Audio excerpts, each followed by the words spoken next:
The Sith are back. Are they? They just went away and they're back again. I don't know how. I thought Rey destroyed them. And then we had you, our own regular Joe. Baba Frick.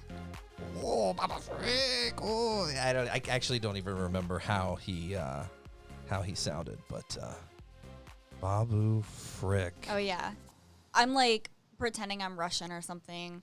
And I said Baba Frick instead of Babu. No, it's Babu. It's Babu. I already forgotten I've seen the dang movie twice. Yeah, well, that means you need a third time. Ugh. Then, and I'll be curious to see if anyone listening has seen it 3 times. So, folks, sorry for the delay a little bit. We had to make a last-second audible. Luke was really hoping to make it out, and circumstances changed. But we do have Luke on the phone. Luke, are you still there? Roger. Roger, he is present. Not in the flesh, but in the voice. I think. Sure. I mean, that's fine. That works for me if it works for you all. Friends, casual fam, we are here today to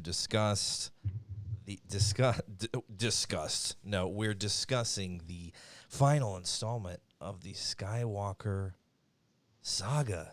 It doesn't sound real. No. No? It hasn't set in? No, it really hasn't, especially with that ending. But, Luke, can you believe it, man? Were you in shock the whole time when you were watching it? That this is actually the end? I don't think it's all hit me in that way. Maybe because of like where I am in my life, it just kind of like sneaks up on me more than when I was a kid and making countdown calendars on my wall to cross off the days every day until the next movie came out. Have you started that one already? I mean, just kind of a general countdown. 2 years, 3 years to Star Wars. Yeah, what am I counting down to? What did they say in 2022? 2022, I guess. Yeah. So I haven't heard that. we'll chalk it up to Christmas of 2022 because I think that they have Christmas on lockdown. I hope they realize that that's when they need to be releasing movies. It's not Christmas without Star Wars. I know. Keep the Star Wars in Christmas. Keep the I don't think that's what they say. Yeah, I don't think it's what they say, but we'll take it. So Blasphemous. It's blasphemous. There it is. But guys, I hope the stream's doing okay. I think the stream is healthy. But let us know if you see anything otherwise. Wait, or if can you guys hear us? Yeah, let us know. I mean, it looks like there's sound. But you know what? Palpatine is gone. He's back, and we think he's gone, and apparently he's back again. But yeah, let us know if you don't hear anything coming into the stream. Give us a thumbs up in the chat if you're seeing us and you're hearing us. But I wanted to do a live chat of this. I didn't want to record a podcast. Well, we did. Holly and I recorded a little something for Patreon. So if you want our 5 minutes after seeing the movie for the first time reaction, go to Patreon. And for $2 a month, you can go enjoy that right now. Yeah. I think we were blown away. I think it was a lot of shock. If you want A lot to of hear shock me and awe. stutter through everything I'm saying because I'm just so blown away. Well, I think a lot of it was the high sodium content from the evening. Popcorn. A huge thing of corn. What I don't even remember what we ate before it, but it was something I'm sure really salty, and then some soda. It just all was a lot. And then the emotions. I was just emotionally drained after seeing the movie. So but I thought really good thoughts. So I want to tap into that a little more and bring those thoughts to this discussion as well. But I wanted this to be live. I wanted Luke to be present for it, and I wanted you guys to be able to throw in the chat your thoughts on the film, whether you disagree with what we're saying or if you're agreeing with it. Let us know. I want to hear everyone's thoughts. Everyone in that chat, I want to hear them. And Holly's going to do her damnedest to participate and get to those chats as well. Yeah, so Luke and Michael, if I interrupt you, please do. I'm so sorry. But no, we should be interrupted. Sometimes it takes, since there's that delay, it takes a minute for me to see what everyone is saying in response to something that we've said like 2 minutes ago. Yeah. Does Holly have access to the soundboard? Maybe she could do the siren, breaking news alert. She can just cue me, and I can hit that. Just tell me what point. color button it is, and I'll press it's the not crap this out of it. one. So it's not that one is useful. Did you have the Imperial siren on there somewhere? I do. I'm afraid to hit buttons now because I should have this all written down. Yeah, we should get little tapes and just write. That's actually not a bad idea. Roadcaster really wasn't thinking of that. I think they think, oh, you can associate it with the color. All I know is the intro and outro. Everything on here is a gamble. Right. If I press it, I would think that the green one would be the intro. Nope. See, that's not how my brain works. I had to start go left to right, like I'm reading a book. You know what I'm saying? But okay. Yeah. I'm not very green smart. means Yoda and or green bean. That's actually not a bad idea. Okay, so speaking of that, yeah, I have to tell you what Brent said. Oh, Brent wants to talk about episode 7. No, he doesn't. Or chapter 7. I'm sure. Well, maybe. Yeah. Well, okay. Yeah. He said it's only a matter of time until Ray Palpawalker starts training Finn and Baby Yoda. So before we started the chat, Luke was like, "Is there anything specific that we're talking about? Do we have an agenda?" Okay, I'm adjusting what I said earlier, and I do want to have a conversation about Finn. Okay, yeah, me too. So that's something that I think we need to get to. I could not agree more. So how do we want to go about this? I mean, Luke, I want to hear from you because we watched it Saturday morning with you, or Friday morning with you, with you and your friend, and we chatted a little bit. We're the only ones left in the theater talking about it, and people are like, we just want to clean up this theater. Can you guys just like, give us a minute? Okay? Like, let us talk for a second. Jesus, we just spent $50 here. Let us have a moment. But we didn't dig too deep into it as much as we were sitting there chatting. So what were your initial thoughts after seeing it? And full disclosure, you've only seen it once. So that is definitely the huge disclaimer on everything I'm going to say tonight. Is I've only seen it once, and for me, the level of Star Wars that we are into, it's not enough to like really flesh out all my thoughts and feelings. So for me, and I kept telling you guys over and over again, like I was so jealous of you that it was your second viewing, because I think by far the second viewing is always the best. The second viewing really cements how you feel about the movie. The first one, you're just trying to figure it all out, and you can't with one viewing.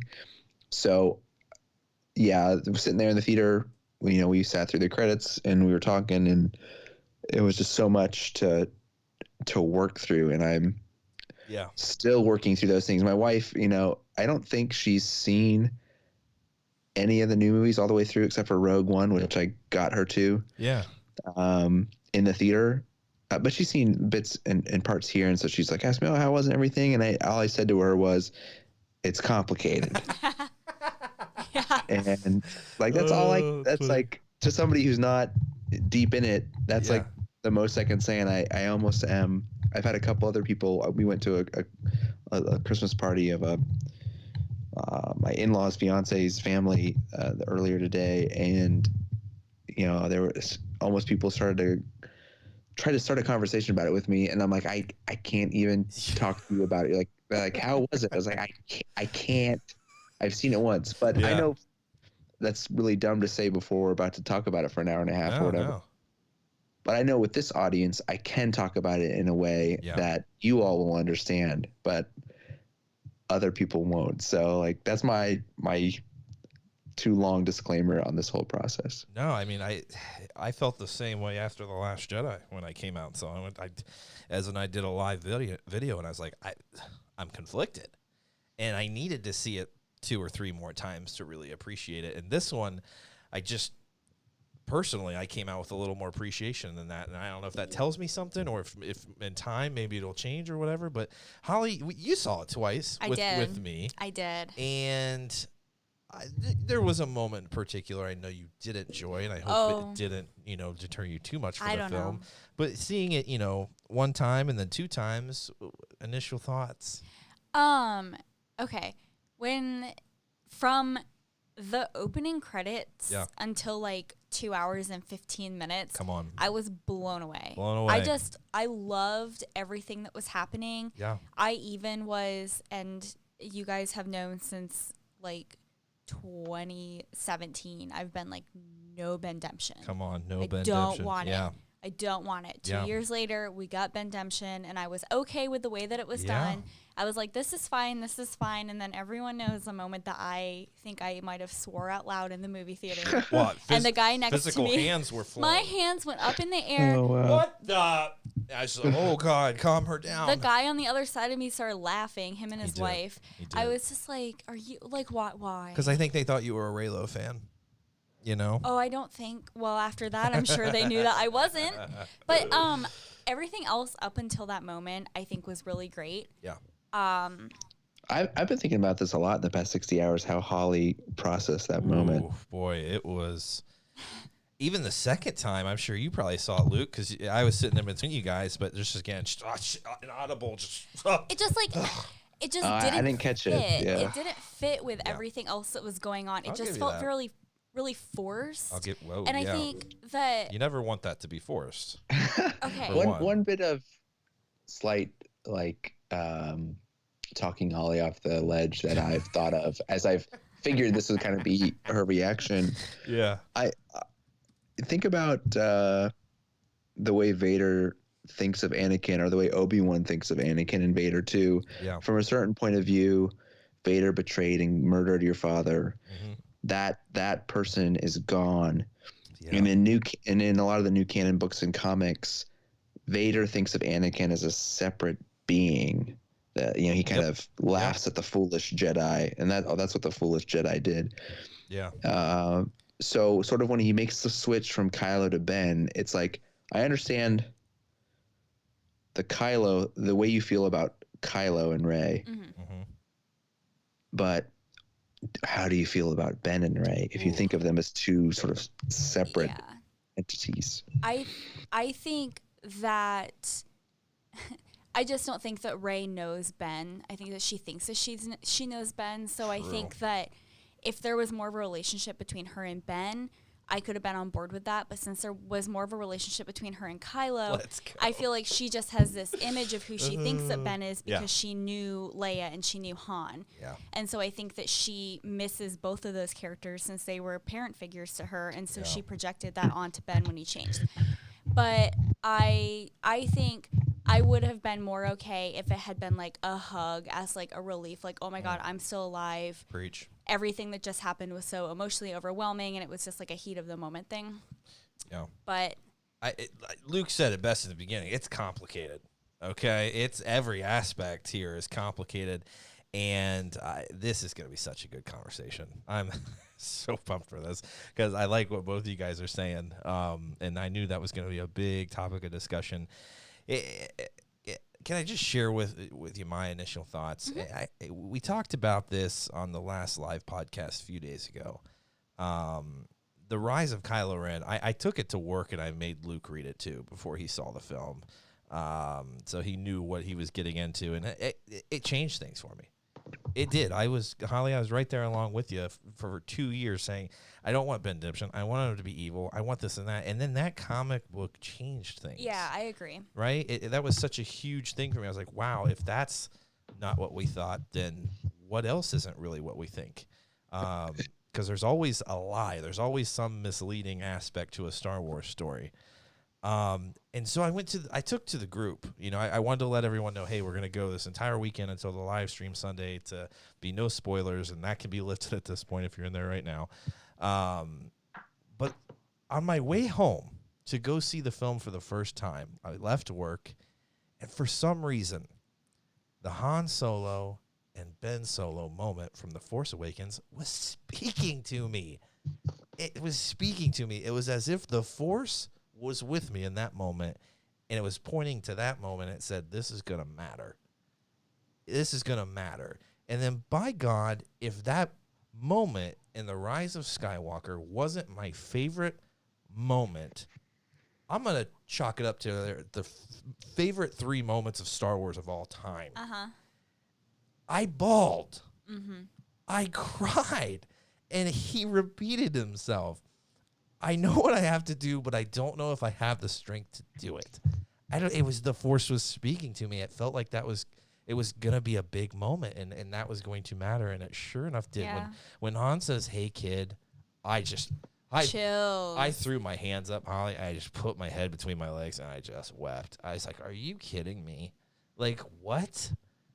He's back and he's going to sit here and tell his son it's okay. I was blown away. So that was my first thoughts. And I'm going to tell you right now, guys, I think I loved this film. And maybe I need to see it a few more times because I know the critics are really hard on it right now. And it's got like a 53% or something, or 57 or something on Rotten Tomatoes. And then you have the audience ratings coming out. They're in the high 80s. Yeah. So you're seeing maybe more of those hardcore fans that saw it opening weekend giving it higher praise than the critics. Essentially, the complete opposite of what happened with The Last Jedi. But I love The Last Jedi too, maybe equally as much as this film. I don't know, but this just did something different for me. But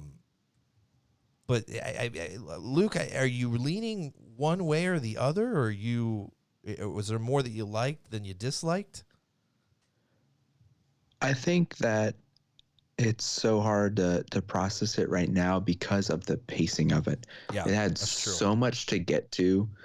I read one reviewer from The Atlantic use the word manic. It was manic. Yeah, how unrelentingly like fast paced it was. There were moments where it paused, but they were quite brief. Yes. Whereas The Last Jedi is sometimes critiqued for its slower pace, which I really enjoyed. As I was approaching the release of 9, I went through and watched 1 through 8 in the past month or so, and it's very akin to Empire in the way the way the trilogies mirror each other. Yeah, like in Empire, you have these slowed down moments of Luke alone with Yoda on Dagobah, and it is like the heart of the philosophy of the Force is discussed between those two, and it's these wonderful conversations that are, to me, like the heart of the Force is laid out in The Empire Strikes Back. And Last Jedi is similar in that way, and it's like these slow conversations on a deep level take place between Luke and Rey, between Kylo and Rey, and I enjoyed that, and I know it was a criticism some other people had. So on one viewing, it was just so much to process at such a fast pace. I think, I expect my opinions to change about this movie the more times I see it. I absolutely have to see it a second time in the theater. Like I did with Last Jedi, I was able to squeeze in at least 2 in the theater. And then, it'll continue to evolve as I watch it at home, as we get it on the home release. But I think when it's all said and done, my favorite from this new trilogy is likely to be The Last Jedi in the long run. Yeah. But I think my positive feelings toward The Rise of Skywalker are going to increase with subsequent viewings. Yeah. It was just kind of overwhelming to process it all. To me, I was expecting it to answer more questions than it raised. Yeah. And I think I should have known better with JJ, but yeah, it kind of brings up a lot of other questions that leave you to wonder that we will, probably get some books and comics and stuff covering in the years to come. Yeah, you're right. And Star Wars I've always thought that the movies have been paced very well, and you spend enough time with characters in a moment, in a scene, and you learn quite a bit about them. You learn quite a bit about the planet. You I don't know, at least maybe in the originals, but I thought the pacing in the prequels, as many issues as it had, were paced very well. And The Last Jedi definitely, was reminiscent of that. But yeah, JJ, his films are very quick. I mean, we go to Pisana. It seems like we're there for an extent. We learned really hardly anything about the planet. It's, very, in the grand scheme of things, a very short scene. And the story that's there in the movie, you really don't, at least I didn't understand it in the beginning. The first time we watched it, I was just like, I don't even know what happened.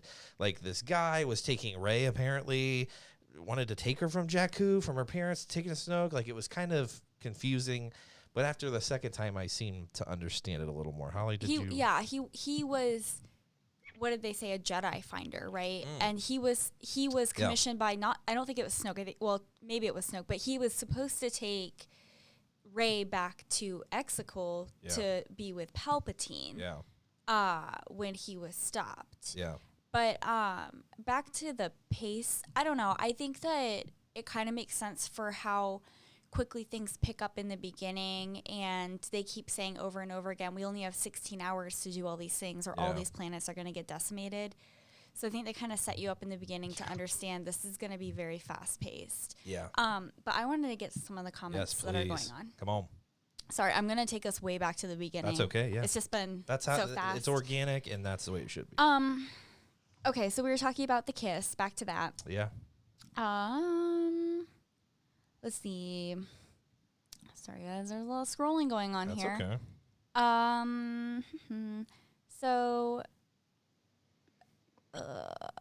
okay. Jory said about the kiss, he said, I cringed, made a weird face, and then my wife gave me a weird look. Nate said, I would have left the kiss out if I had been in charge. Yeah. Jory said that the way that Luke viewed it and the question that he asked was a really good way to look at it. Mm-hmm. And then Brent said that the kiss kind of made sense. She told him on the Death Star, I think that she would have taken Ben's hand on the supremacy, and he was Ben, not Kylo, by the end. And you got to remember, too, like I think what Luke was really referring to is, like, also these two have an insane connection that we've never seen in the Force. And so we don't see that on, I mean, we see it on screen a little bit, but, like, it's deeper than just those moments we see on screen. So they're having feelings, and she can sense, she said, I sense the good in him in The Last Jedi. She saw it as clear as she saw whoever was in front of her then. So, I mean, she maybe, you know, to me in The Last Jedi, when the door on the Falcon slammed, it was over. And he said, I'll kill her. I'll destroy it all. I was like, done. But somehow this movie made it okay. And one of the biggest things when I think about Ben Solo, you know, and his redemption or Ben-demption, was his mother. We always knew his mother was going to play a huge role if he was going to be redeemed. And I thought the way they did it was really cool. Mm-hmm. Now, there's a lot of backstory with Leia and using the Force and stuff, and we'll get to that. But, like, when she lays down and connects with her son, and he just becomes frozen. Yeah. It's almost as if her spirit just, like, I don't know, smothered him in light. And he just was encompassed with her spirit. And she passed at that point. You see her hands drop. She passed in that moment, but her body remained. It was almost as if her spirit was then carried with Ben Solo to go do what needed to be done to save the galaxy. And once he actually, you know, passed himself, she became one with the Force, as did he. But so then I feel like you're saying that it wasn't actually Ben Solo who was being know. redeemed. It was Leia who was forcing her hand in the matter to make him do that. It wasn't, and then to me, that's not actually a redemption. That's somebody manipulating the situation so that a better outcome happens. And that could be it. I don't know. It's almost as if, like, he needed his mother to be there with him. Just, I don't know. It took her to turn choice. The choice is still his, and we know Leia was the hardest one for him to turn his back on from the scene of The Last Jedi where he's got his hand on the trigger. Yeah. To blow up the Bridge of the Raddus, and he hesitates, and his wingman does it. It's because she's there. And so for me, but do you remember, like, one of the few thoughts I was able to express to you too as the credits were rolling was that scene on the Death Star wreckage with the fight, and then what happened between the Rey and Ben and Leia. Yeah. I said, I need to watch that scene 10 more times to, like, process it all. Yeah. It's a heavy scene, and then it's directly followed by the Solo bit. So it's just, I was like, I need to watch the scene so many more times. And that scene is probably one of the biggest reasons I'm like, damn it, I need to see this movie again and soon. It's crazy. That scene had such big consequences for oh my God, how the rest of the film and everything that happened after that went down. And so I don't think she just, like, fully encompassed him and this and that, but, like, I think he was shocked that his mother was actually dead. I think he was shocked by it, and I think he was heartbroken by it. And I think it took him losing everything in that moment to realize what he'd done and that he was a huge reason for her death. Yeah. Essentially, you know, I don't know. Did she die of a broken heart? Kind of like Padme? I mean, it kind of felt like it. Yeah. Jory made a good point. He said, could it be that her light helped guide the way for Ben? He wanted to change, but it was so deep, he needed her guiding him to help. It's how they talk about Rey. Like, she's just a beacon in the light, and I'm sure Leia is as well. And so he just maybe needed that guidance, and then his dad was the icing on the cake there. I think as an audience, we needed to forgive Ben, and if his father's saying, like, it's okay, like, you need to go home. Well, yeah, for me, Mike, I love the couple of the things you said here, sort of the mechanism of Leia's death and then Han's appearance. Yeah.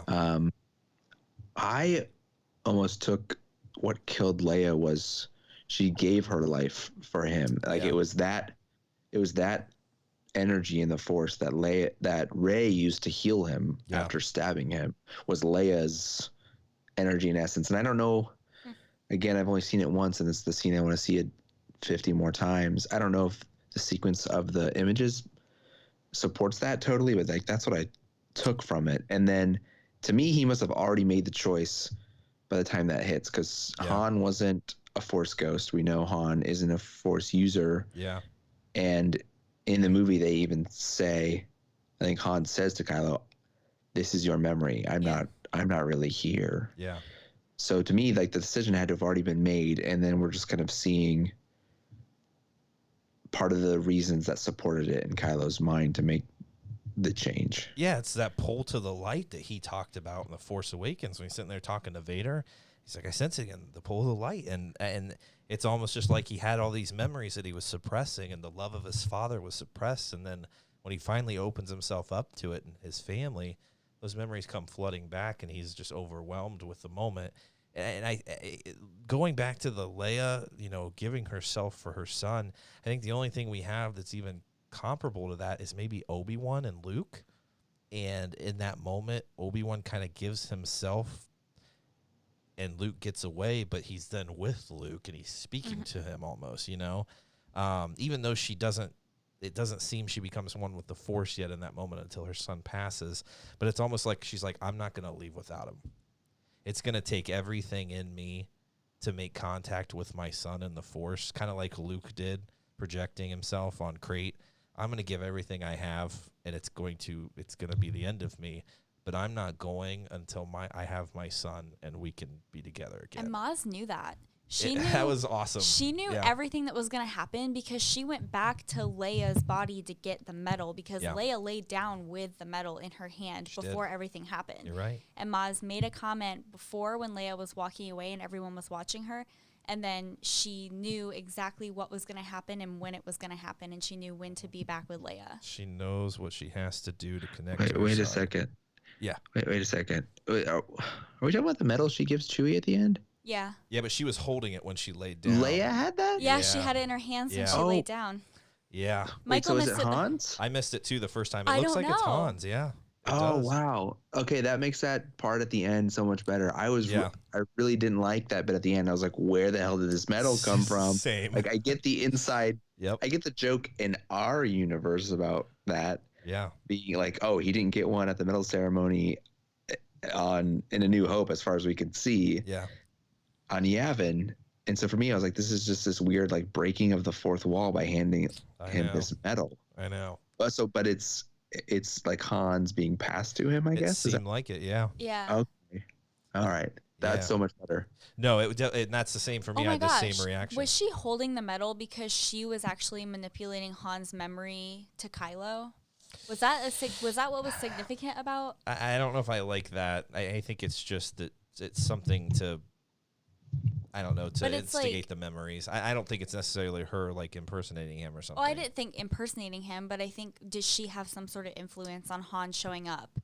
Because she had his medal, so I feel like she had to have intentionally grabbed his medal. That had to do something.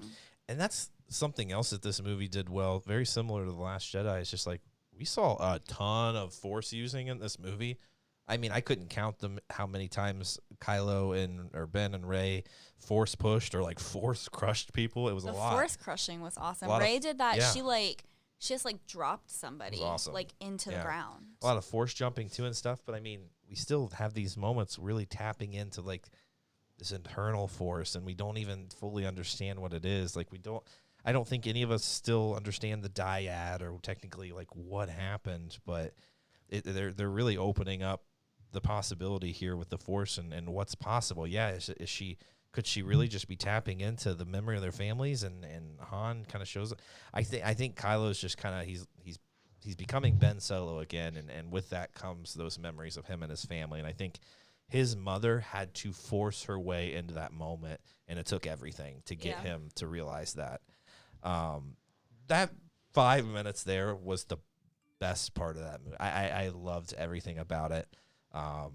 Yeah.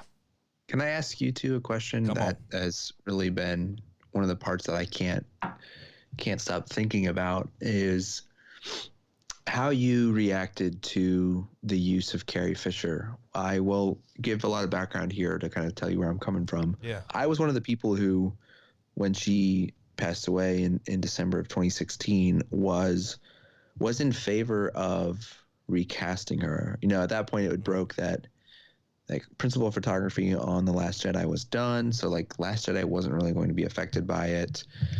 And then, you know, but we didn't know how Rise of Skywalker was going to go. And for me, it was like, I don't want the character to be affected by the real world. And I think like you need to do justice for the character. And if that means recasting, that means recasting. And I was okay with that. I know a lot of people were against that. Yeah. But, and then going into the movie, we knew she was going to be in it. We knew they were going to reuse footage and things. And so like, I feel like that knowledge and the just curiosity of how they were going to pull that off has colored my initial reaction to it in probably more of a negative way. Yeah. And I'm hoping that it fades away and I can enjoy it more as it goes on. But the actual like footage of her and the lines she had didn't hit me well. I didn't like them. Mm-hmm. I think what they did with the character of Leia and the character of Leia's impact on the story are huge, but like to me the time she was on screen and the lines that she said when she was on screen was like this doll with a pull string like Woody in Toy Story or like the Krusty doll in The Simpsons where you would just pull the string and get out some sort of generic few words out of this doll. Absolutely. And it so like her lines in the movie didn't hit strong, and it seemed a little weird. And I don't know if that's just because I knew going into it she wasn't alive when they filmed this movie and it was some type of manipulation they were doing. So I just am curious how that's hitting other people. Yeah, I think I had a similar view going into knowing, you know, after Carrie Fisher passed that I would be okay with someone else coming into that role. But now I think about it and I'm like, this was the final movie. I just, after seeing it now, even the issues I have with the stuff that I saw, I just can't imagine accepting that someone else, just even for the sake of it being Leia's movie, to give her a bigger role, to have someone else. I don't know if I even would have accepted it now after seeing the movie, because I also too had, especially the first half, I thought those lines were terrible. I think they did the best they could with what they had. The more impactful stuff for me was just like when they're all meeting around and talking about like what they know and what Luke was doing and just the looks that she would give sometimes, like she's known this all along. Those were very powerful for me. Or when she wasn't speaking and just kind of in the moment, I understood what they were going for. But the first couple of interactions she has, it's filler, and it's just to give her a presence. And it's unfortunate because this was supposed to be Leia's movie. Mm-hmm. This was supposed to be her redeeming her son. I think that was what they were going with all along. And so, the character still has that profound effect on the story. Yeah, and I think they overall just said, you know what, we're gonna piss off a lot of people if we come in here, and because she's always gonna be the princess, and and we're going to do our best to make sure she's given her due in this and that it matters. And I think when it mattered, not the moments in the beginning when they're on the camp and, she's just like, like you said, like kind of the pulling Woody's string and getting a basic response out of her. Those moments didn't really matter to me because I knew what they were doing. They just wanted to give her some screen time so she's there. It's her laying down and speaking to her son, and they even threw in that they added to her legacy with becoming a Jedi.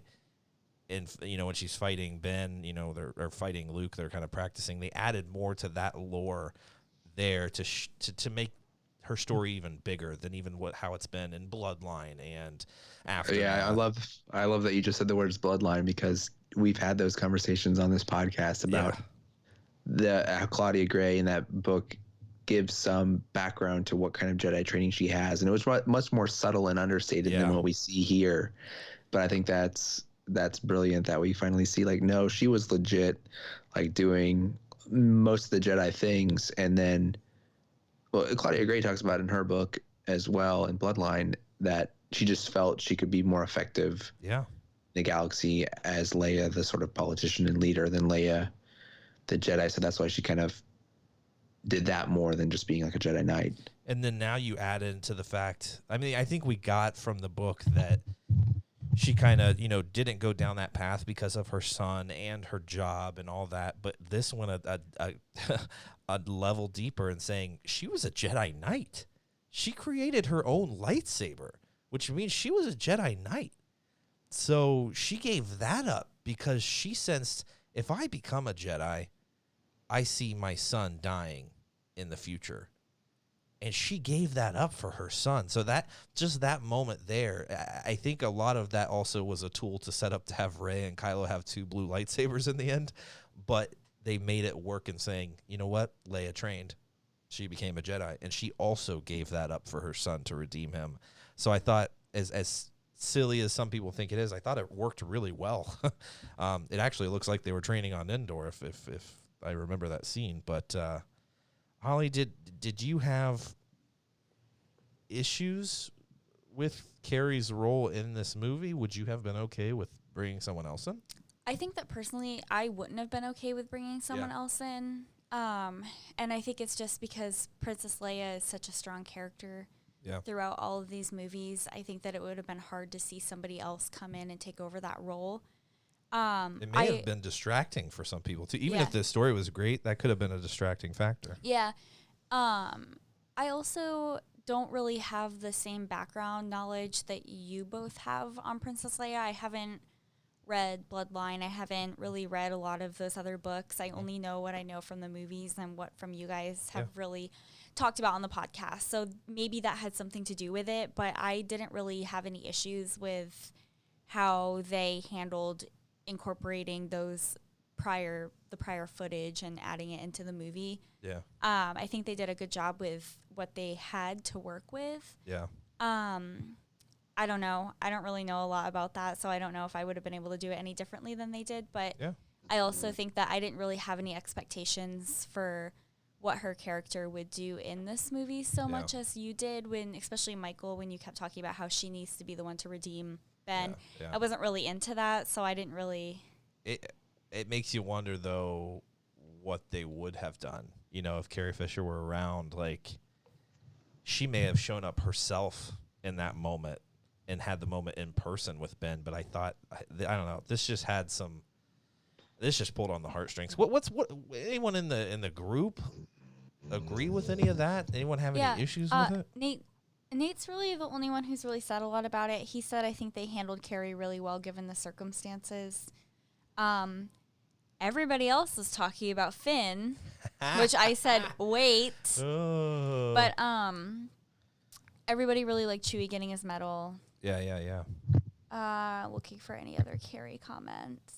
I don't really see a lot of Carrie comments, but I mean, I guess I am curious to know what everybody else thinks about that, because it didn't really bother me, but since it wasn't really something that would have been on my radar going into this movie anyway, whether I would have liked the way that they did it or not, maybe if I watched it again for a third time, I would pay more attention to that, because I didn't notice. I think Luke had mentioned after we saw the movie on Friday that it seemed a little bit clunky the way that they put her in some parts. I didn't really pick up on that, but I think there was a lot going on already I just didn't see that.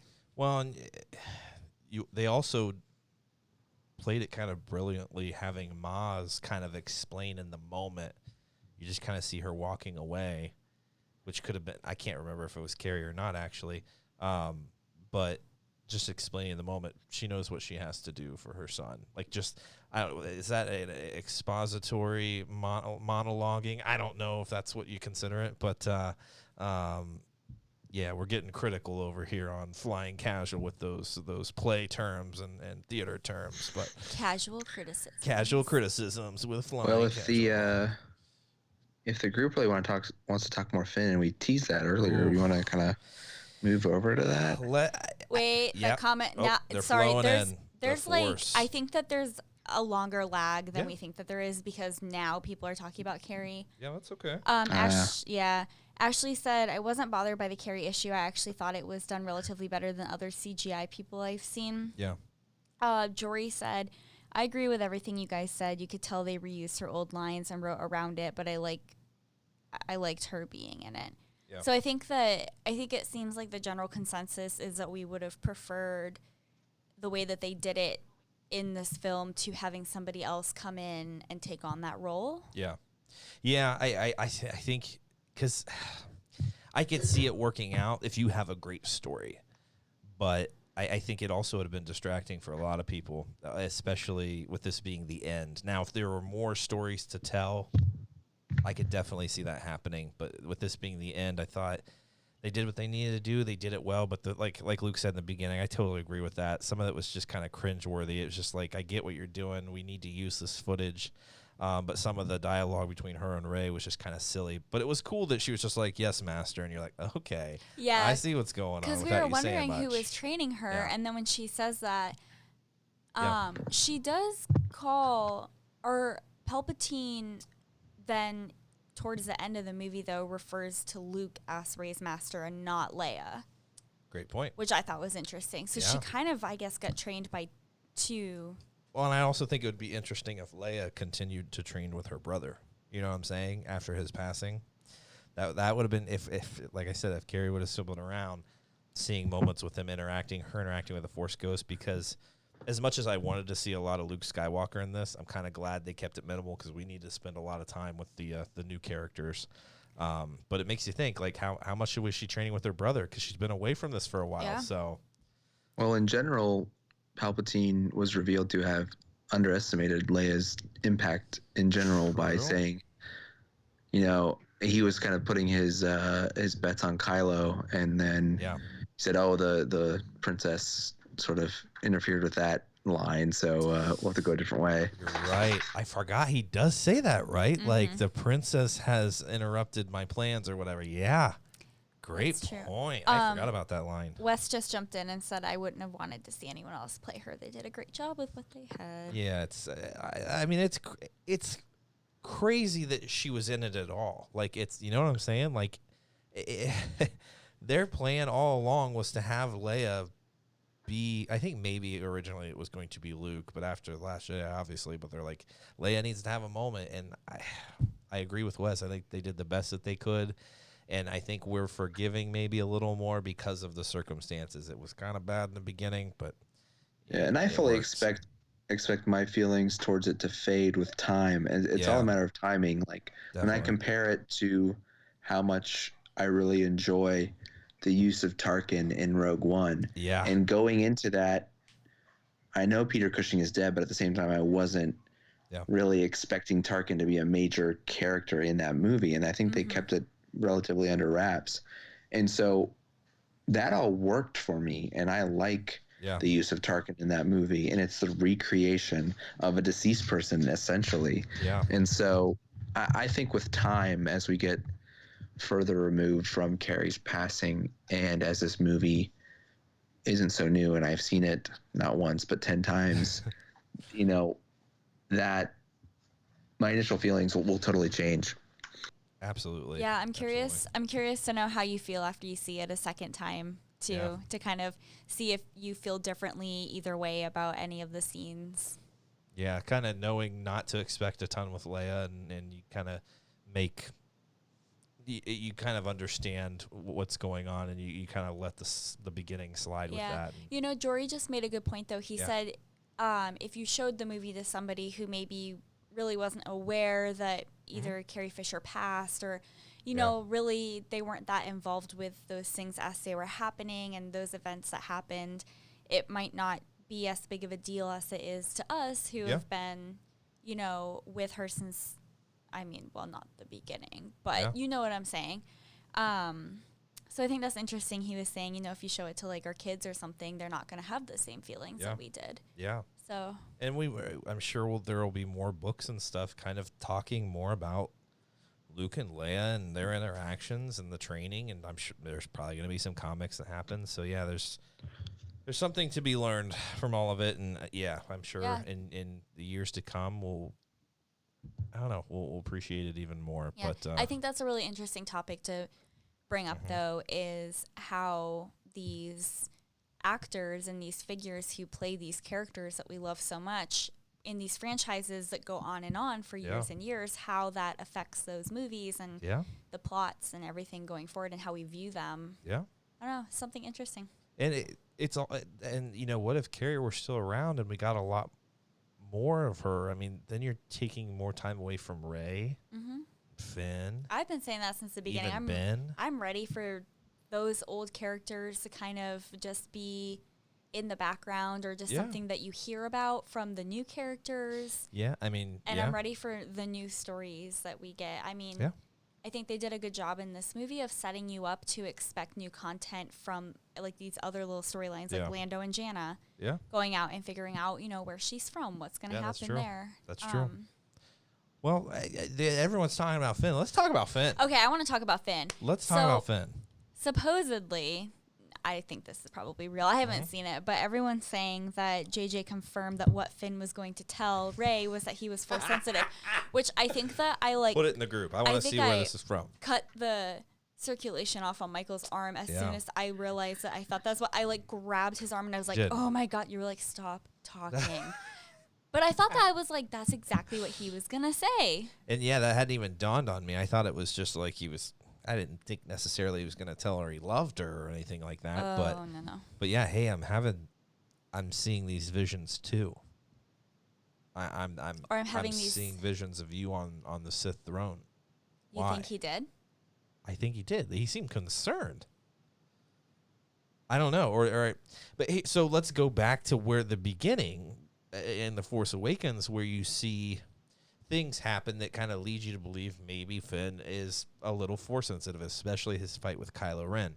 I always explain that fight and him holding his own as he's a trained stormtrooper with the First Order. He knows combat. Just because he, bailed doesn't mean he wasn't skilled. So is there more to it though?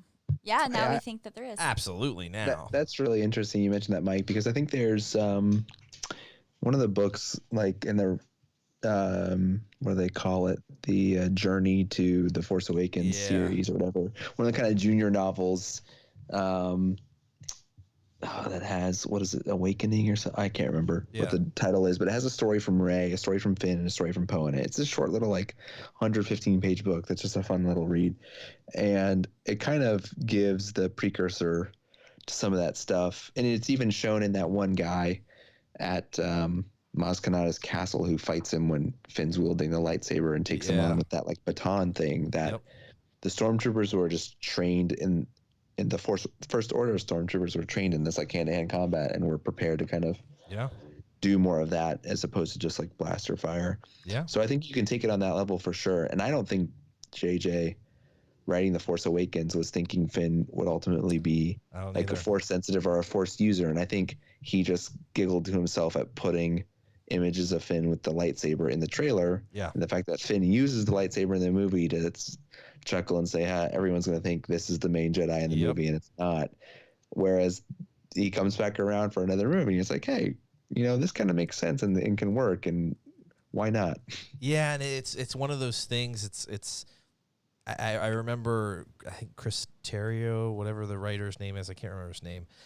He even said this movie's a love letter to Star Wars fans, and so I feel like they were wanting. I mean, almost every theory out there at this point was confirmed in this film. Like all these speculation people had, I think Finn might be a little force sensitive. He held his own. Well, let's give a little nod to that. You never heard that? I never heard that. That was, people were like, why would Ben have even struggled fighting this guy?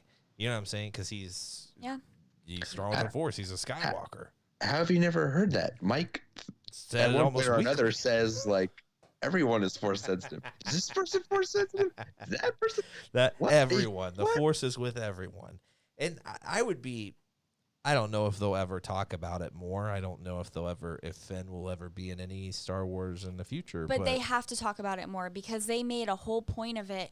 We very clearly saw Rey go down when she was down with Palpatine and Ben. We saw that happen. So it was not for the audience's benefit to know what happened, to then show a scene of Finn stopping what he was doing and being like, oh my God, Rey. That wasn't for us to say like, oh yeah, so she's down. We already saw that happen. That was for us to be like, it's confirmed. He has to have some sort of sensitivity to this. Yeah, I mean, it was that. He sensed what ship was the signal ship or whatever, and there was something else. Yeah, him saying, hey, I have something I need to tell you. Okay, so that's what's causing some issues with everybody in the chat. So Jory said,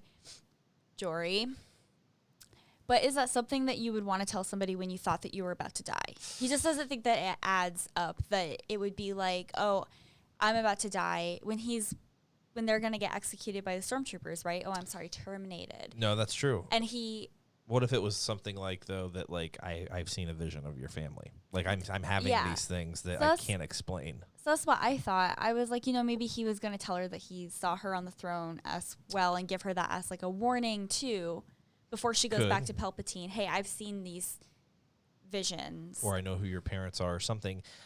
Remember too, he had the moment. I can't remember who he was talking to, but he said, I didn't really think the Force brought us together then. But I believe it now. He's talking to Jana. Yeah, he was talking to exactly.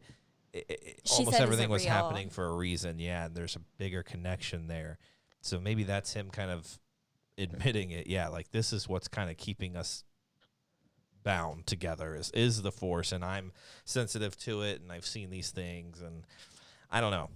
And I think the way you have to sort of process these things as an audience member is knowing that you're an audience member, and the way that they're presented by the filmmaker, by the writer, is to take you on the journey. And so, and I think when he first says it is when they're sinking in the sand pit. Yep. And you think like, oh, it's to say like, I love you or something, because they feel like they're about to die, because at that point we're fairly early on in the movie and still getting into things. But then throughout the movie, they keep dropping these hints, and Finn keeps sensing things. Yeah. And so now on a second viewing or a third viewing of that, you don't have that like just surface level understanding of what goes on throughout the entire film. The next time you watch it, you're not thinking only like he's just going to say I love you, because they have a deep connection and have had for 3 movies. It can make more sense that it's something profound for both of them. Yeah. That, hey, I'm like you. I can tap into the Force. It is still a profound thing, as much as I love you would be in many ways. And it's like it's being revealed to us in a way as we're watching the movie for the first time, to think like, oh, he's going to say I love you, because that's sort of the more obvious thing. But then I think it's a lot easier in subsequent viewings, and once you can look back on the whole movie to say, no, it's not that most obvious thing. It's not the first answer on the Family Feud board. It's the 5th one down, Yeah. And it could have just been like, you're my closest friend. Like, I love you. You're my family. You know what I'm saying? Because he'd never had one until she came along. So it could have been something like that. But I don't know. I was okay with Finn not being Force sensitive. Yeah, I feel like, too. I never picked up on it in The Force Awakens like you. It never was a thing until I heard people saying it. I'm like, I think that can be explained. And The Last Jedi, it was just cool that he was just kind of a badass guy that could do cool things, and he did the right thing in the moment, and that's okay. But this movie kind of ruins that for me. But you know what I do like? I think I said this to you and Luke after we saw it on Friday. I really wanted Rey to come from nowhere and to to truly honestly not have some sort of bloodline that would have given her these powers. All of that went out the window as soon as she pulled that ship back with the Force lightning. So I was like, here we go. But it was sick though. It's amazing it's taken this long to go down this road. No, I think it's a great segue. Yeah. I mean, I'm just saying, I think that at this point now, maybe Finn will be that character for me. Yeah, I agree. I it's cool that she has a lineage. Now, would I prefer it to be a Skywalker? Yes. Because her being a Palpatine it makes it doesn't seem like it makes it more complicated or like her powers are explained so much. But like, I thought it was cool that the Force just needed a vessel that was worthy of this moment and she could stand up. Even if Palpatine was back, he could just be like, there's this strong person in the light. Wow, she may even be stronger than Kylo. I'm going to try to turn her when she comes. I thought that would be okay. I thought the fact that she was a Palpatine just kind of ruined that, you know? Well, I love what Holly you said here. Are you a licensed counselor or something? I have struggled with the transition from The Last Jedi to The Rise of Skywalker in terms of Rey's lineage in the reveal, because like what you've said, both, I like the somebody from nowhere rising to meet the needs of the day and the challenges of the galaxy as they are now. I love that Holly just said basically that person you could say is Finn, because Finn still has no lineage that we know of that's significant. Yeah. So there still are people rising in the Force that way. So I hadn't thought of it in that way. So Holly, I think that's incredible what you've said there, and I think it's something we can all take for those of us struggling with that transition or it weighing on us to kind of there's some medicine to ease that. Yeah. Transition. But is he now? That's the issue. It's like, is he Force sensitive? Does he actually come from somebody? I don't know. I guess JJ confirmed that he was going to tell Rey that he was Force sensitive. I got to see that. Whoever's got that, somebody post that in the group. Before we go down the Rey Palpatine discussion again, can I ask you guys, I think you probably felt the same way when Jaina and Lando sat down and he randomly says, "Where you from, kid?" I put my head in my hand. I said, "Please don't make her his daughter or something." Yeah. Did you guys have that moment too? Were you worried? I was like, "Please don't, please don't, please don't." I honestly was a little confused by that scene. It was random. I'll admit I've listened to other podcasts about Star Wars recently, and some people touched on it in a different way that helped me process it differently. But yeah, it just first struck me as a weird scene, and I didn't know. It was one of those moments again where, like I was talking about, how we process the information we're getting as an audience, and that the filmmakers know we're an audience. Yeah.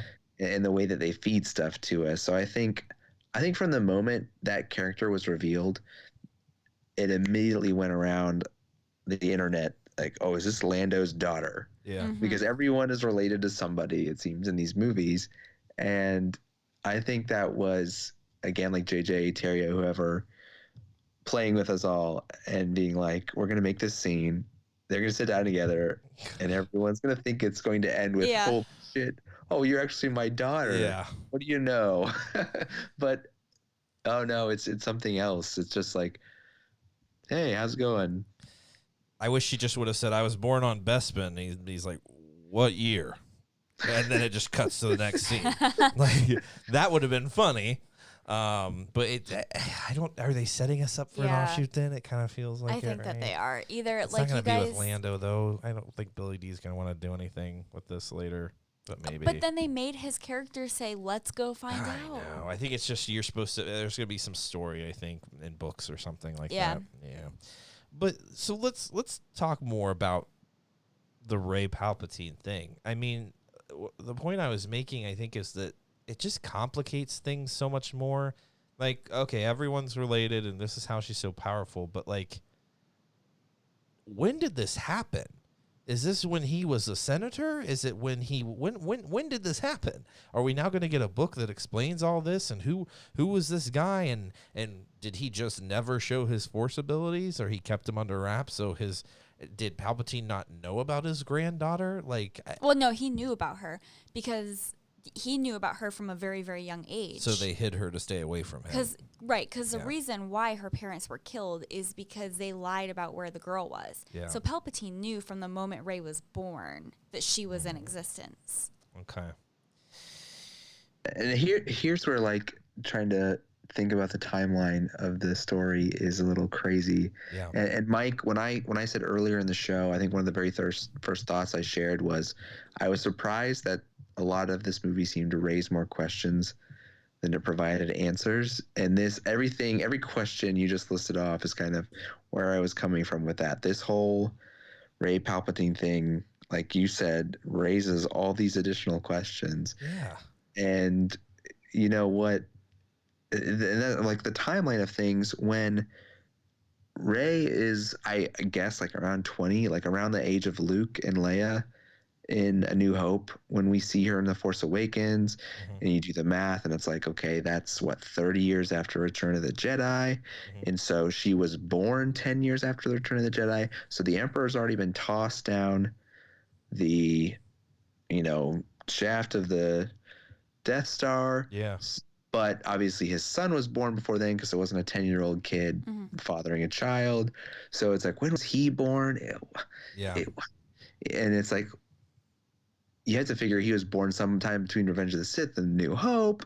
And you're just going down this like crazy rabbit hole of trying to figure this guy out. Yeah. And maybe at this point, we must think that before the Emperor died, or maybe after, he just disappeared, or maybe he wasn't Force sensitive, so the Emperor never really took a liking to him. Yeah. And he just was left to do his own thing. And then when the Emperor was killed and the Empire fell, he just kind of tried to fade into the background.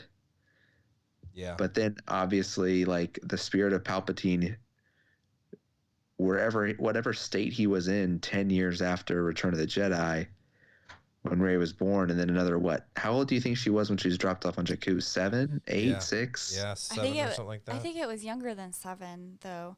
Really? Okay, so let's say 15 years after Return of the Jedi, so 15 years after his fall on the second Death Star, he's sending some assassin out that ends up killing her parents. Yeah.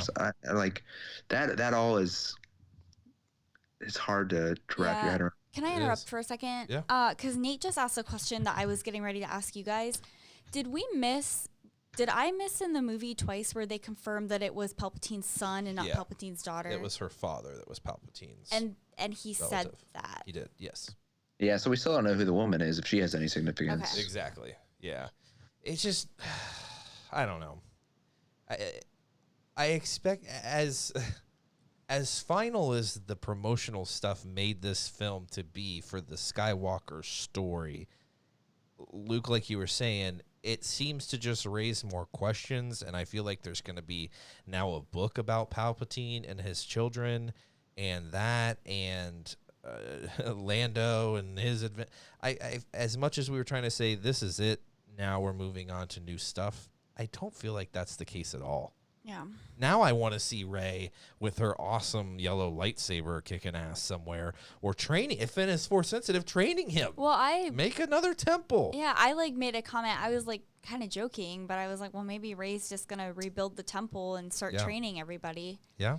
Well, and also a part of we're probably gonna get back into the Skywalker story, but it just kind of popped in my mind when The Last Jedi happened. Luke Skywalker was talking about the Force, or the Jedi need to die. Like, what we know is the Jedi need to die. Have we, since that moment, really learned anything new about the Jedi and why they're different now? Is it any different than it was before? Is there something that Rey has learned now that makes her different than, what anyone else was? I don't know. The greatest teacher failure is, as Yoda says in The Last Jedi. Yeah. And I think that, although maybe you would have thought Luke learned it. Yeah. The failure of the original Jedi, and maybe he didn't enough when he restarted the Order in some way, and then kind of failed at that. Yeah. But you hope, like, okay, 2 failures and Rey will have really learned something. It seems like even before Yoda appeared before Luke, he was trying to hammer that message home. Yeah. You know, the failure of the Jedi in the Old Republic. So, and I don't want to be too negative, because you know me, I'm the kind of, I approach this positively as much as I can, and I'm usually like the Star Wars peace and love voice. So I what I've said in some text exchanges with friends over the past few days, as we're all processing through this, is I'm struggling the most with how we got to the point that Rey was Palpatine, but then once she is Palpatine, in the way the rest of the story unfolds from there, the whole like a diode between her and Ben Kylo, a Skywalker and a Palpatine, creating this strong connection in the Force. I kind of like that. It's just it was like it was such a like blindsiding to throw that in, because it didn't seem like that's where we were going earlier on. But then once we get there, I'm like, it's essential to the way the rest of the story plays out. It's just kind of, I don't feel we were brought along there all the way incrementally, but maybe that was the point, to just kind of drop that bomb on us. Yeah, it's just, I don't know. You're bringing Palpatine back. Cool. I accepted it. At first, I thought it was kind of cheap, but it's really the only way Ben could be redeemed. And if that, I don't know, that begs the question, then, do we actually think that Palpatine coming back was the plan all along? Holly? Okay, I know that I said, and not even, this is like before the Flying Casual days, that I speculated that some other bigger power was going to come in and that Rey and Kylo were going to have to team up. I did not anticipate it to be Palpatine. Yeah. But I also don't think that we actually ever confirmed that Palpatine was dead. We saw him fall, but I think, Michael, you and I had this conversation this weekend already. People fall in Star Wars all the time. All the time. Anakin... Ben Solo did. Multiple times and came back. And Anakin burnt in a lava field, had his limbs chopped off, and still came back to be more powerful. So I don't really think it's outside of the realm of possibility that Palpatine, like, that we should think that Palpatine died when he fell. That's, and also that Palpatine coming back in the way that he did and what he was planning to do is almost verbatim to Dark Empire? Is that the old, I think that's the first line from Dark Horse for Star Wars, I think was Dark Empire. He does the same thing. They have a planet, I don't remember what they call them, like a planet, it's either a planet blasting or it changes the planet and some, like the entire planet. So it's almost the equivalent of those Star Destroyers and the cannons they had. But Palpatine came back nearly the same way he did here. Cloning, his essence transferred. He was looking to transfer it into, oh God, I don't remember. I think he had some failed attempts or something like that. But so they almost took exactly from that Legends material there and put this into play. But, and I think they're doing that quite a bit. I feel like they're taking quite a bit from Legends and just throwing it into the movie. This movie was riddled with it, not necessarily in a bad way, but there was a lot of it. So I didn't think you really needed Palpatine. And to be honest, I thought those moments with him at the end were pretty weak. I thought that battle should have been a little more epic. As epic as it seemed, I thought he could have done a little more. If he truly, took the force power from Rey and Kylo and kind of healed himself, that I thought he would be a little more epic in that moment. But Luke, that final scene, what did you think about that? Did we believe it? Could it have been more epic? For me, I'm not into drawing things out too long. Like, I love the final Obi-Wan and Darth Maul encounter in Rebels, and its brevity is, to me, beautiful, because this is maybe going like too far afield, but I don't get out to the theater very often. I was talking to my friend who met us for the movie was there Friday morning with us. We went out to breakfast beforehand, and I was talking with him, and I was trying to remember the last time I was in the theater for a non-Star Wars movie, and I couldn't come up with anything other than the Daniel Day-Lewis Lincoln movie, like from, I don't know, 2013 or 2012 or something like that. Like, I don't get out to the theater much anymore, except for Star Wars. I'd make, sure I do for that. Yeah. And as we're sitting there, and like the previews go on forever, and I'm like, I turned to my friend at one point. I was like, how many more previews are there? Like, this is absurd. And so many of the previews were like, there was a Marvel movie in there with Scarlett Johansson, and there was this weird Ryan Reynolds video game action movie. And so many of the action sequences that they show in the trailer alone, so it's like times 50 in the actual movie. Yeah. They're just like, they seem so elaborate, and like, I bet they go on forever. And for me, that's just like not my thing. Yeah. So when something, what's the most important part for the story is how we got to that confrontation, and then what the result of the confrontation is. So for me, all the middle is just sort of like flash and sometimes excessive. So how it plays out to me isn't, and don't get me wrong, I love a lightsaber fight, and the imagery is great, but I don't need it to last like forever or be overly elaborate for it to have an impact on me. So I don't know if that's me throwing cold water on things people love. Okay, but that's just where I'm coming from. Yeah, no, that makes sense. That's true. There was a lot leading up to it, but I don't know. I just thought it could have been a little more epic, but it seemed like for how powerful he was and how he owned like Ben and Rey there in the moment, I was just like, wow, like this is not going to go well for them. This is going to play out for a little while. And then she just kind of, hey, double lightsaber. Let's, push the lightning back at him. And that's it. Kind of using a little Mace Windu power there. But let's go to that scene then too. Cause this, when all the Jedi, start speaking to her, you got Liam Neeson, you have Ewan McGregor, Ashley Eckstein even did Ahsoka Tano. And then there were even, she was in there as well. I saw the credits. But there were some others even, I think, from Clone Wars that didn't have speaking roles. But there were so many voices there, and we spoke a little bit about this in the theater in our credits and post-credit quick conversation. And I think every one of us there talking picked out different voices, and it was impossible for each of us to get them all. And that is amazing that Ashley Eckstein was in there. I definitely didn't hear that. Yeah. There was a lot going on. It's funny what Cyborg Man said in the chat. Yeah, lightsaber deflect lightning, learn your mistake. Exactly. That's what I thought. Like, this happened already to you, man. Like, you got some other power emperor. But Hayden Christensen speaks. Yes. He speaks in that moment, and if my memory recalls correctly, he says something about bring balance to the Force like I did, Rey, or something like that. Yeah, that's exactly, yeah. So my question then is this just another chosen one in the moment that needs to bring the balance?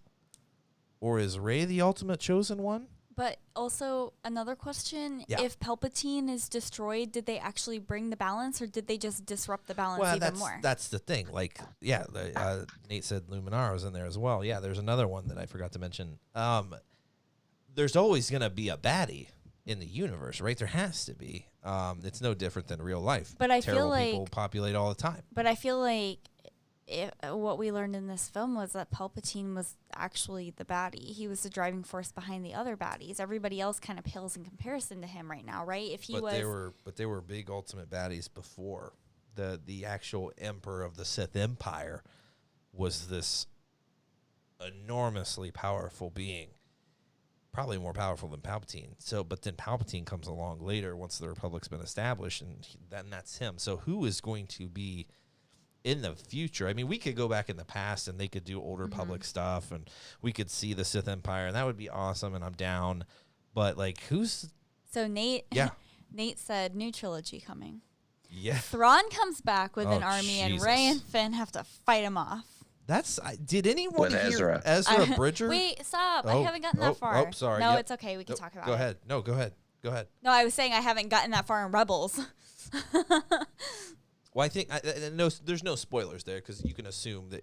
I mean, by where you are right now, he's pretty much he's built his own lightsaber. He's a Jedi.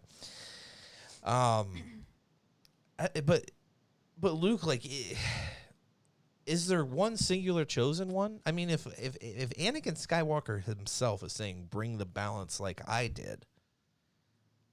I mean, is that retconning like Star Wars as we know it, or? I was so thrilled to hear Hayden's voice. You know, in the lead up here, we talked how I wanted him to be in it. Yeah. And I was hoping for like full Force Ghost, but I think in the end, I was great that he was included in that line. That line, yeah, I think is the biggest line of all those. And granted, I didn't pick them all out and couldn't pick them all out.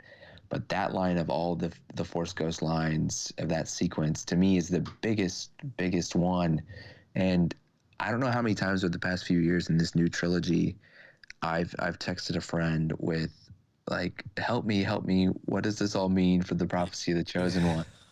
And I think I've come to terms with it. And it's like, oh gosh, how many times can I bring up The Last Jedi in this conversation so you see like where my love lies? But Luke talks about to say, you know, that if the Jedi die, the light dies. That's hubris. Yeah. And the same for the Sith. If the Sith die, to say that evil and darkness dies is a lie. If there were no Jedi and no Sith, there would still be good and bad people in the galaxy, in the universe. So, you know, these Force wielders are just one being amongst all that is connected to the Force. So they are not all there is. Granted, they have a more outsized influence on things than most. Yeah. But nothing is permanent either. So it can be true that Anakin was a chosen one who helped defeat the Sith at the time and brought balance and did bring balance for some time. There was a period of peace and relative balance that was then unsettled again. Yeah. I guess it's weakened in the fact that it was unsettled by the same being again. It would be, I think it would be easier to process if Snoke was a different entity than Palpatine altogether. Yeah. And he maybe through his actions helped create the circumstances and environment through which Palpatine could rise again. But now that Snoke is essentially just a version of Palpatine, I guess that's harder to wrap your head around and process through. But again, I would just say, like, there will always be the need for a chosen one somewhere down the line. Like, no piece is permanent. And even with Snoke too, like, I'm glad you brought that up because, like, we see a couple of versions of him, like, that were, I don't know, cloned or created or whatever they did with them, but it's not the version that was cut in half. So there's multiple Snokes. Like, logistically, like, how is this working? Like, is he an actual person and there's just Palpatine's essence that was in him? I think that it was showing that, like, Palpatine created him. He made multiple versions of him until he found one that worked and one that he was satisfied with. But I think, so was he going to be the vessel then? I mean, until Ben ended him? It didn't, because I don't know. Like, if he was creating him, was he just going to be the vessel that he would become, and that's that?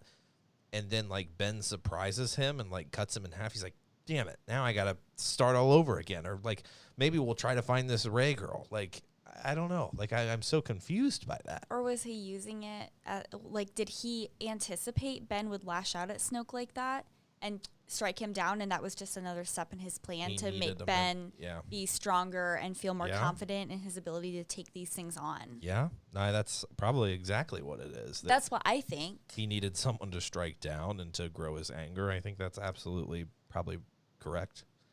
Yeah. What else? I can go all night. We can talk about this movie all night. But Luke, is there something specifically that you wanted to touch on tonight? Yeah, that shot of the multiple Snokes in a vat like wrecked me probably for the rest of the movie in terms of like me being able to work through everything, because that was just so early on.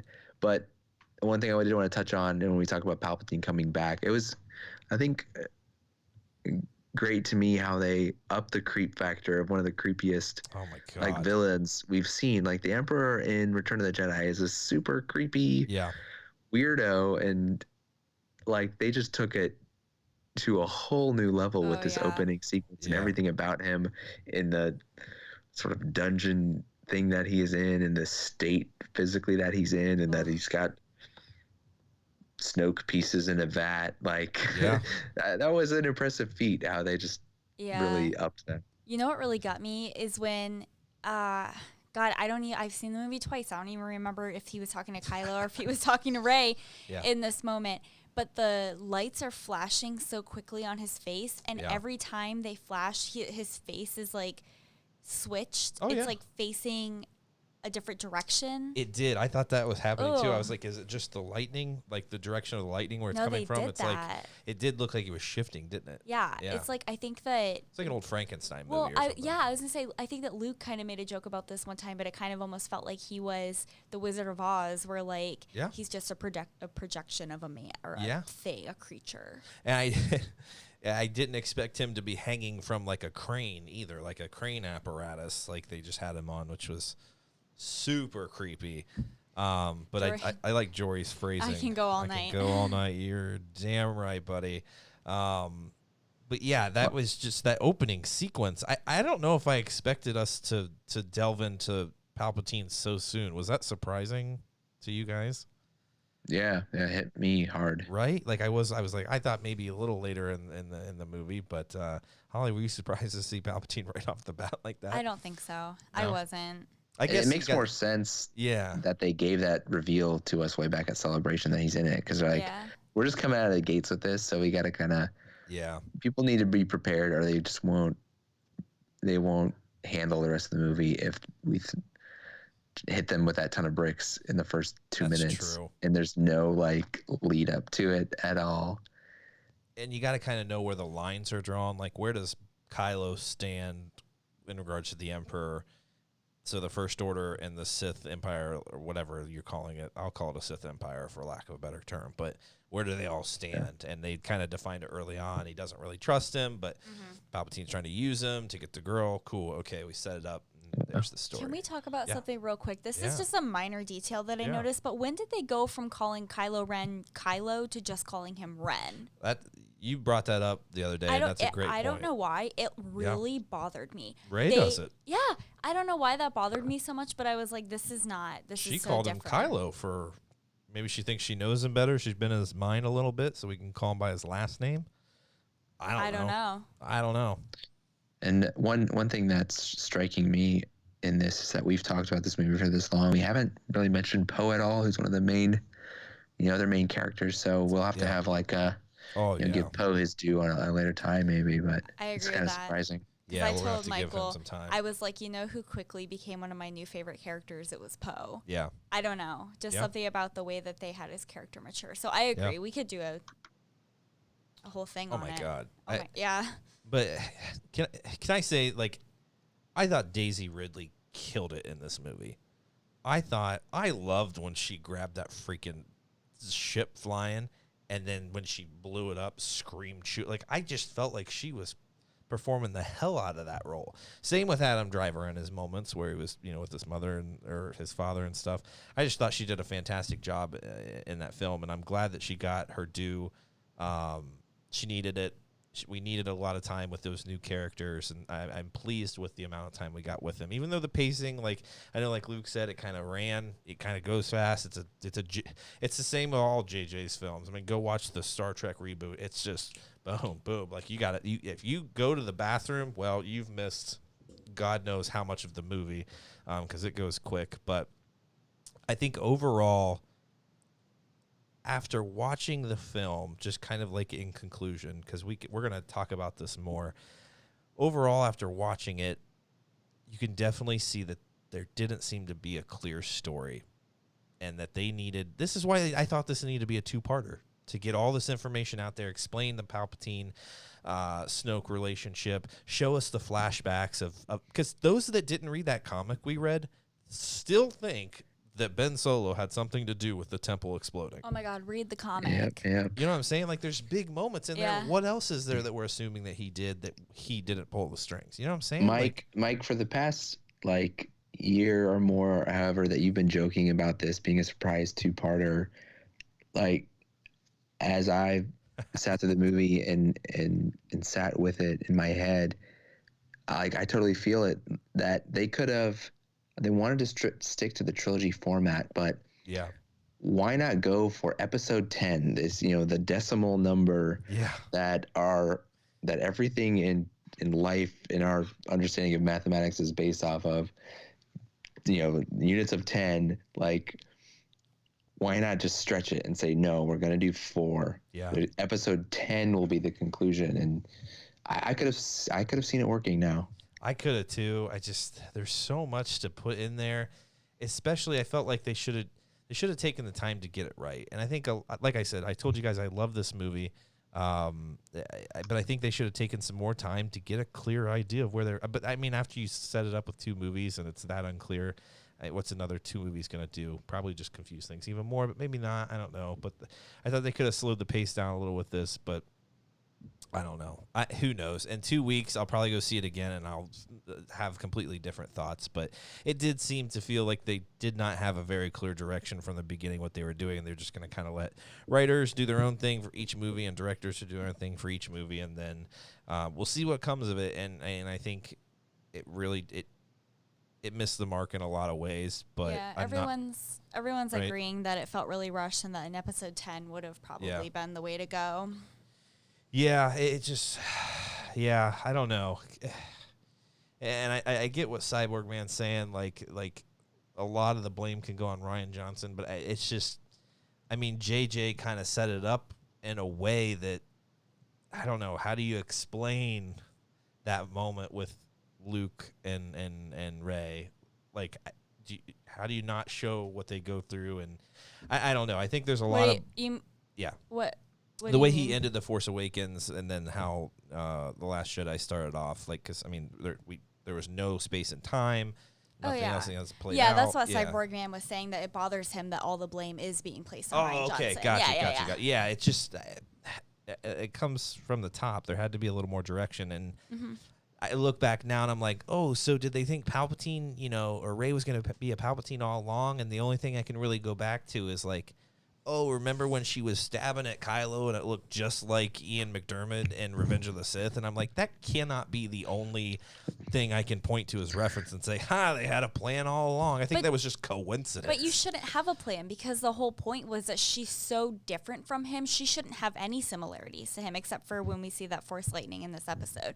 Yeah. You shouldn't be able to tell. And it's hard to keep the real world from impacting our interpretation of things, and people have to fact check me on this, but I think there were stories out there from Colin Trevorrow, or Trevor, however you say it, who was the original slated director for this movie, director and writer. And I'm pretty sure he's out there and has said he didn't have Palpatine in the movie, or not as prominent, that it was like JJ's idea to bring him back. And like, it's such a massive part of this movie, and to think that wasn't known from the beginning of embarking on this trilogy is wild. To think they didn't have it planned. And like, that's not I understand having a major outline, but not having all the little beats outlined in detail, because you want to like have time to work through that stuff and have some leeway. But to not have that in mind when you're starting out as where you're ending is a little crazy to think about. Yeah, and I also would like to hear where Rian Johnson thought the story was going. Yeah. Did he think that Ben would be redeemed? I don't think we've heard anything from him, have we? No. I've seen a lot of comments. I bet he feels a lot more comfortable seeing some of the ratings out there now. Well, I've seen a lot of comments from JJ in regards to the direction that Rian Johnson took The Last Jedi, but we haven't seen, and we probably won't. But I don't know. I don't know. I don't know. It would be interesting to know where he thought it was going, and I get the big baddie helps in redeeming Ben, but I think you could have done it without it. You could have had him being the or a new villain. I don't know. Maybe Snoke comes back, and maybe Snoke was Plagueis. I thought that could have been a kind of a cool tie to the prequels. I don't know. He learned to cheat death. That's cool. But the best prequel call was in the very beginning too, where they had Palpatine's exact line from the opera scene of Revenge of the Sith played to just silence all the questions about, wait, how did he survive? It was just like, bam, there's the line. Yeah. In the opera scene about how doing things that many consider unnatural to cheat death, and it's like that for me was so easy to accept because it's just like that's George's line. It's from the creator. That's there true. You go. That's true. Yeah. You think this is weird? Well, we told you from the beginning, essentially, it was weird. And you just have to accept the fact that that's a possibility, that cloning is a thing. So it's just, I don't know. I loved the movie for what it was. And it's the big moments for me. I accepted Ben redeeming himself. I never thought I would, but that comic book changed me, and it made me think differently of those moments that he had with his father, and I accepted it much more with Leia giving everything she had to bring him back, and his father coming and saying, "Hey, it's okay." Like, I think the best thing he said was "Dad." He's like, "Dad," and he just said, "I know." It's amazing that you shared that comic with me because it totally set my expectations for him in the movie. Do you remember what I said when I dropped that comic back off at your desk when you lent it to me? I don't remember. Your mind was blown. I said he's being redeemed in the movie. It's set like that. Comic basically tells you. It really does, because if you would just feel sympathy then for him as a villain, like, wow, he really didn't want this, and the dark side just has really consumed him, which it kind of had, but he's not a Sith. Like, we know that. Like, we know Star Wars told us he's not a Sith. Snoke wasn't a Sith, even though if Snoke was Palpatine, then he was. I guess technically he was. Technically. But but those big moments for me, the Carrie stuff they did in those moments, I thought was fantastic. Rey at the end was great. I thought it was a little cheesy with the second lightsaber, but it makes sense why they did it. But I'm not satisfied. This did not feel like an end of a saga. Holly, did it feel like the end of a saga? I didn't expect it to, though, because Kathleen Kennedy said in the premiere interview that it wouldn't be. Well, but before the premiere, did you expect this to be the end? Yeah, I've been saying for a long time I want to be done with the Skywalkers. But I also said that I thought... No, I also said that I thought that the Skywalkers no longer refers to a bloodline. It refers to just a type of person. And I think that Rey confirmed that at the end of the movie when she said she's Rey Skywalker. And that's the cool thing, right? You get a little bit of both.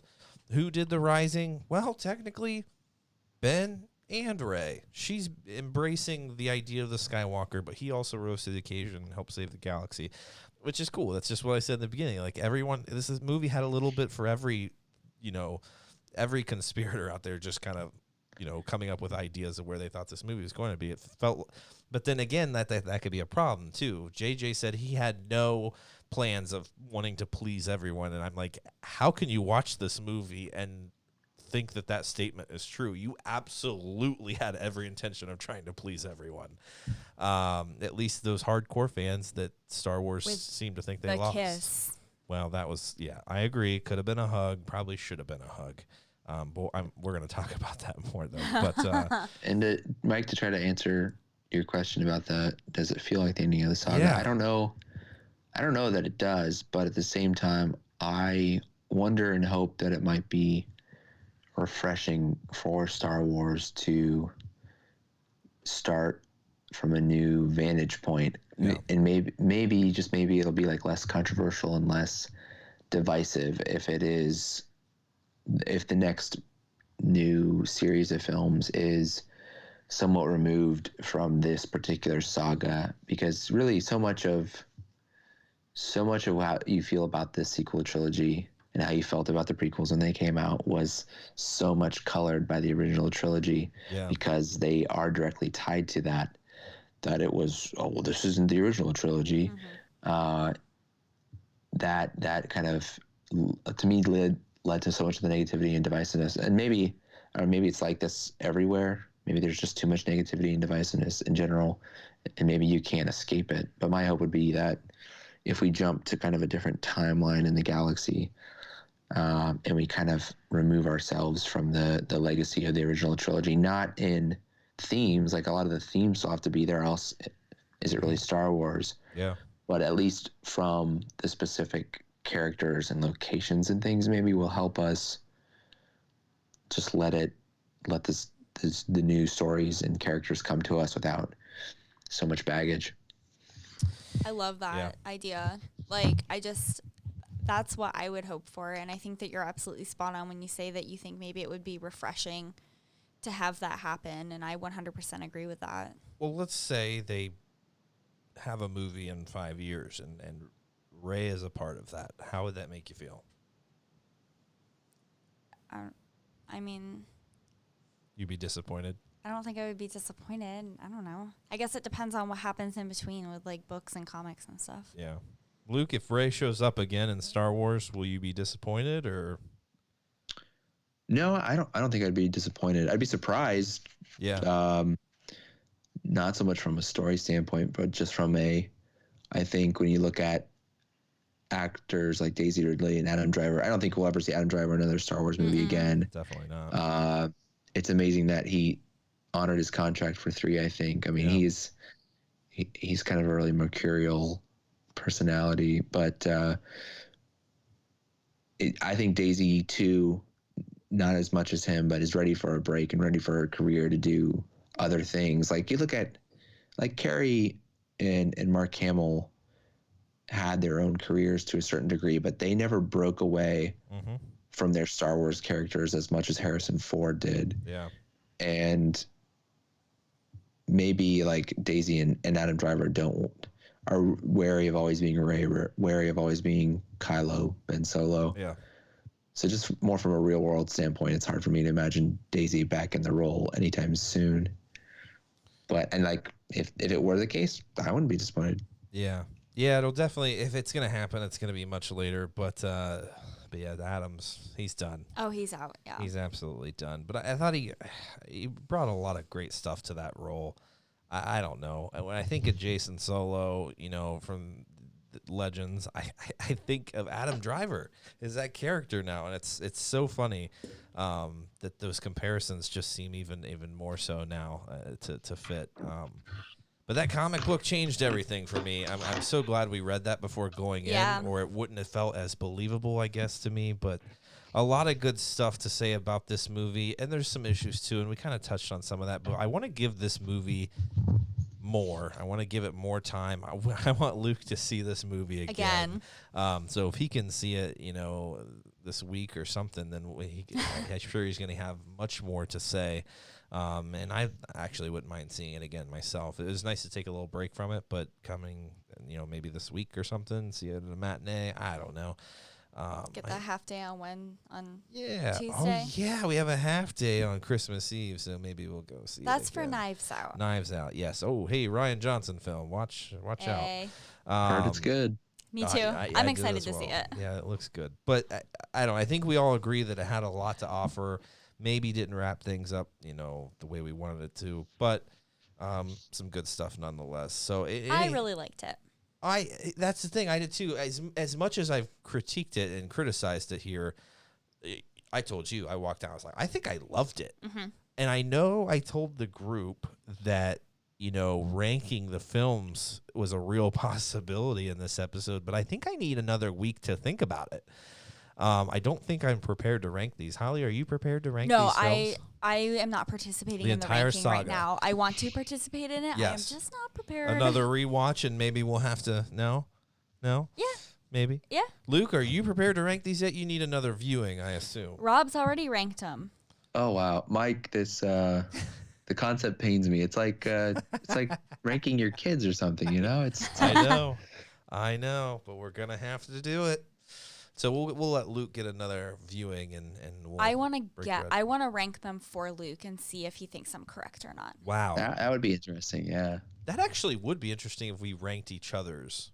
You know what I'm saying? Like, I have my own, but I also put where I think Holly would put them and where Luke would put them, and see how close we are. It's almost like a Hyperspace Inquiries, but but not. But for all of us and longer. Oh, that would be a 2-hour conversation. Phrasing. Wow. But so I'm not ready to do it now, but I promise it will happen. I just need more time.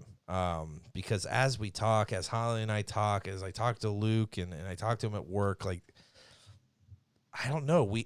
All three of us haven't really, this is the first time we've all got together and said, what did you think? Yeah. You know what I'm saying? We talked for 5 minutes maybe at the theater and like, hey, we're going to go grab some food.